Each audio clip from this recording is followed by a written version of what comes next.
தொடங்கி நாயகனாயன் நந்தகோபனுடைய கோயில் காப்பான் என்று துவாரபாலகர்கள். அடுத்து 17ஆம் பாட்டில் நந்தகோபாலன், யசோதை, பலராமன் முதலானோர்.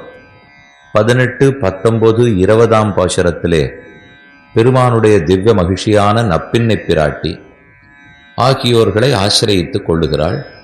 இதெல்லாம் விண்ணோர்களை ஆசிரயித்த நிலையில்.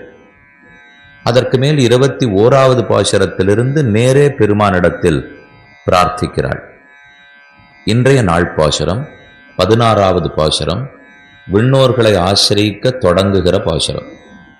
இப்பாசுரத்தில் நாயகன் என்று வருகிறது. நாயகங்கிறது இங்கே பகவானை குறிக்கும். அப்படி அல்லாமல் இப்பாசுரத்தினுடைய முக்கியமான பொருள்னு பார்த்தால் நந்தகோபாலனைத்தான் குறிக்கும். பொதுவா நாயக்கன்னா பகவானை சொல்லுவார்கள். ஆனால் இப்பாசுரத்திலே நந்தகோபாலையின் நாயக்கன்னு சொல்லி நந்தகோபாலனுடைய கோயில் காப்பான் ஆரோ துவாரபாலகன், க்ஷேத்திரபாலகன், அவர்களையும் நாயக்கன்னு சொல்லுகிறாள். இதிலிருந்து ஆச்சாரிய வைபவம் சொல்லிச்சாயித்து என்று பூர்வர்கள் நிர்வாகம். ஏன்னா துவாரபாலகன் கதவை திறந்து விட்டாத்தானே உள்ள போய் பெருமாளை சேவிக்க.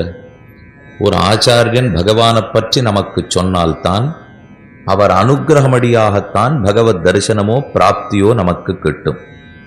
ஆகையால்தான் வாயிற்காப்போனை எழுப்புவதாக இப்பாசுரம் அமைந்துள்ளது. ஆச்சரியமான பாசுரம். நாயகனாய் நின்ற நந்தகோபனுடைய கோயில் காப்பானே, கொடித்தோன்னும் தோரண வாசல் காப்பானே, மணிக்கதவம் தாழ்கிறவாய், ஆயர சிறுமியோரோமுக்கு அரைபறை மாயன் மணிவண்ணன் நன்னலே வாய் நுயர்ந்தான், தூயாமாய் வந்தோம் துயிலழப் பாடுவான், வாயால் முன்னம் மாற்றாதே அம்மா, நீ நேசநிலைக் கதவம் நீக்கு ஏலோர் எம்பாவா.